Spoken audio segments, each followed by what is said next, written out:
আসসালামু আলাইকুম।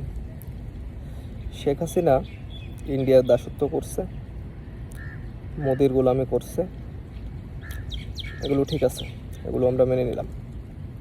কিন্তু আপনারা 5ই আগস্টের পর থেকে মোদির সাথে একটা বৈঠক করার জন্য যে কূটনৈতিক তৎপরতা শুরু করছেন, এটা কেন? আসলে আপনাদের দীর্ঘ 8 মাসের চেষ্টার ফসল থাইল্যান্ডে একটা আন্তর্জাতিক সম্মেলন, সেখান থেকে একটা সাইড লাইন বৈঠক। আসলে এটাকে বৈঠক বলে না, এটা বলা যায় সাধারণত যে ফটো সেশনের একটা আয়োজন করতে পারছেন।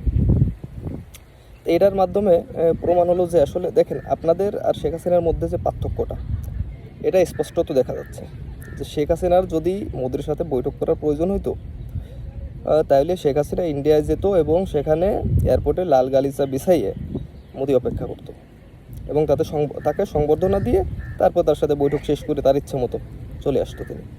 কিন্তু আপনারা একটা ফটো সেশনের জন্য আপনাদের 8-9 মাস অপেক্ষা করাইছে মোদি। আপনাদের যে স্লোগান, দিল্লি না ঢাকা, ইন্ডিয়ার সাথে যার কোনো সম্পর্ক থাকবে সে বাংলাদেশে পা রাখতে পারবে না, এখন আসলে আপনাদের কি হবে? আপনাদের যে রাজনৈতিক অজ্ঞতা, এটা আসলে স্পষ্টত ফুটে উঠেছে। দেখেন, আমাদের পাশের এত বড় পরাশক্তি ভারত, তাদের সাথে খারাপ সম্পর্ক রেখে, তাদের সাথে সুসম্পর্ক না থাকলে বাংলাদেশে যে কোনো সরকার সুষ্ঠুভাবে পরিচালনা করতে পারবে না, এটা আসলে না মেনে কোনো উপায় নেই। আপনাদের এই সব উদ্ভট কথাবার্তা যে ইন্ডিয়ারে দেখে নেব, ইন্ডিয়ার সাথে কোনো সম্পর্ক থাকবে না, এইগুলো আসলে আপনাদের রাজনৈতিক অদক্ষতা, অযোগ্যতা, এছাড়া আর কিছুই না। প্রিয় দর্শক, অসংখ্য ধন্যবাদ। আসসালামু আলাইকুম।